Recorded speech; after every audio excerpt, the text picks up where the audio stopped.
ഇന്നത്തെ വീഡിയോയിൽ ഞാൻ പറയാൻ പോകുന്നത് ഐസ്ലൻഡ് യാത്രയുടെ രണ്ടാം ഭാഗത്തെക്കുറിച്ചാണ്. ആദ്യ ഭാഗത്തിൽ ഞാൻ നോർത്തേൺ ലൈറ്റ് കാണാൻ പോയതുവരെ പറഞ്ഞു നിർത്തിയിരുന്നു. മൂന്നാമത്തെ ദിവസം കാലത്തെ ഞാൻ റെഡിയായി ഗോൾഡൻ സർക്കിൾ ടൂറിന് വേണ്ടി യാത്രയായി. ബസ്സിലായിരുന്നു പോയത്. ടൂറിൻ്റെ ആദ്യ ലൊക്കേഷൻ പിങ്ക് വെല്ലൂർ നാഷണൽ പാർക്കായിരുന്നു. നോർത്ത് അമേരിക്കയുടെയും യൂറേഷ്യയുടെയും ടെക്ടോണിക് പ്ലേറ്റുകൾ തമ്മിൽ ചേരുന്ന സ്ഥലമാണിത്. കൂടാതെ ഗെയിം ഓഫ് ത്രോൺസ് സീരീസിൻ്റെ ഷൂട്ടിംഗ് ലൊക്കേഷൻ കൂടിയാണ് ഈ സ്ഥലം. ഇവിടെ നിന്ന് നോക്കിയാൽ വളരെ മനോഹരമായ വ്യൂ ആണ് ഉള്ളത്. അല്പം ദൂരത്തായിട്ട് കുറച്ച് വീടുകളും ഒരു ചർച്ചും കാണാൻ സാധിക്കും.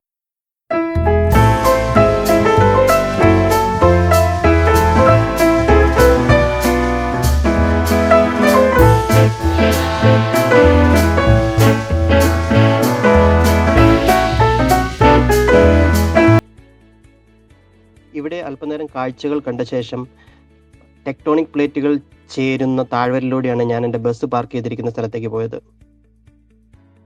അവിടെ നിന്ന് ഞാൻ പോയത് ഗീസറുകളുള്ള സ്ഥലത്തേക്കാണ്.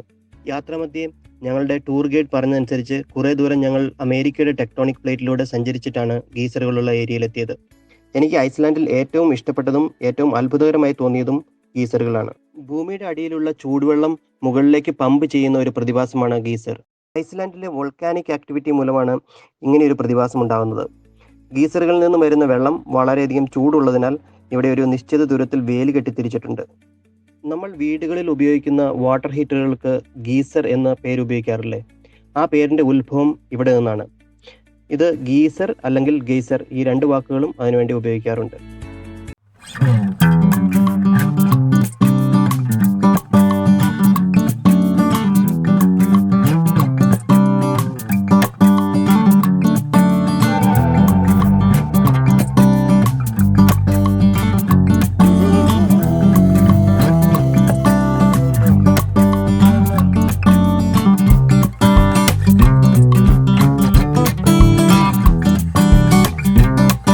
ഇവിടെ ആക്റ്റീവായിട്ടുള്ള ഏറ്റവും വലിയ ഗീസർ ആയ സ്റ്റോക്കൂറാണിത്.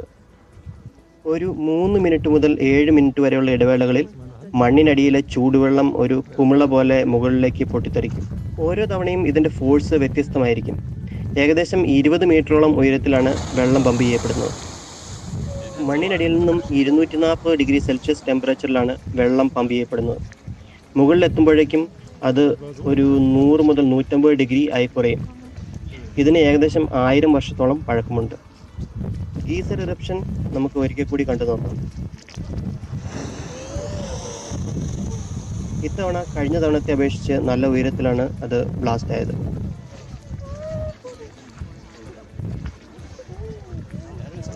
ഞാൻ 1 മണിക്കൂറോളം അവിടെ നിന്ന് കാഴ്ച കണ്ടു. അപ്പോഴേക്കും എൻ്റെ ബസ് പോകുവാനുള്ള സമയമായിരുന്നു.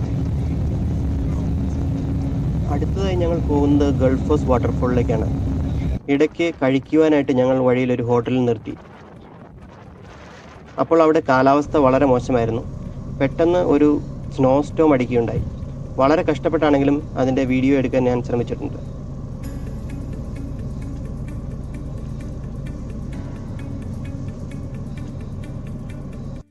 പിന്നീട് ഞങ്ങൾ ഗൾഫോസ് വാട്ടർഫോളിൽ എത്തിച്ചേർന്നു.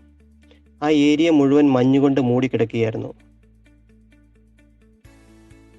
കുറച്ചു നേരം നടന്നു പോയി കഴിഞ്ഞാലാണ് നമുക്ക് വാട്ടർഫോളിൽ എത്താൻ സാധിക്കുക. സാധാരണ കാലാവസ്ഥയിൽ വെള്ളച്ചാട്ടത്തിൻ്റെ വളരെ അടുത്ത് വരെ നമുക്ക് പോകാൻ സാധിക്കും. സ്നോ ഉള്ളതുകൊണ്ട് മുകളിലുള്ള വ്യൂവിംഗ് ഡെക്കിൽ നിന്നിട്ടാണ് കാഴ്ചകൾ കണ്ടത്. അടുത്തേക്ക് പോകുന്നത് ഇപ്പോൾ ബ്ലോക്ക് ചെയ്തിരിക്കുകയാണ്.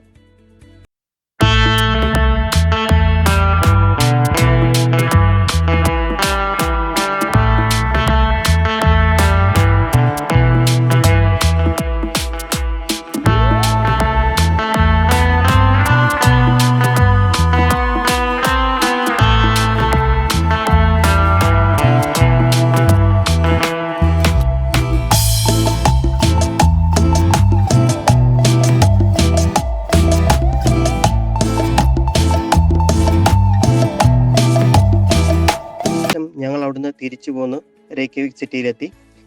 ഞാൻ എൻ്റെ താമസ സ്ഥലത്ത് പോയി അല്പനേരം വിശ്രമിച്ചു. വൈകിട്ട് ഞാൻ പുറത്തു പോയി ഭക്ഷണം കഴിച്ചു. അതിനുശേഷം ഞാൻ അവിടെ അടുത്തുള്ളൊരു പബ്ബിൽ പോവുകയും അവിടുത്തെ കാഴ്ചകൾ കാണുകയും ചെയ്തു.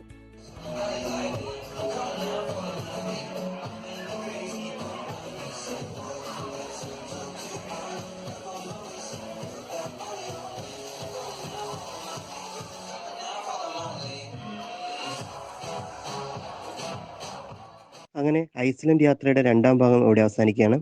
അടുത്ത ഭാഗത്തിൽ റേക്യവിക് സിറ്റിയും ഐസ്ലൻഡിലെ മറ്റു കാഴ്ചകളും നമുക്ക് കാണാം.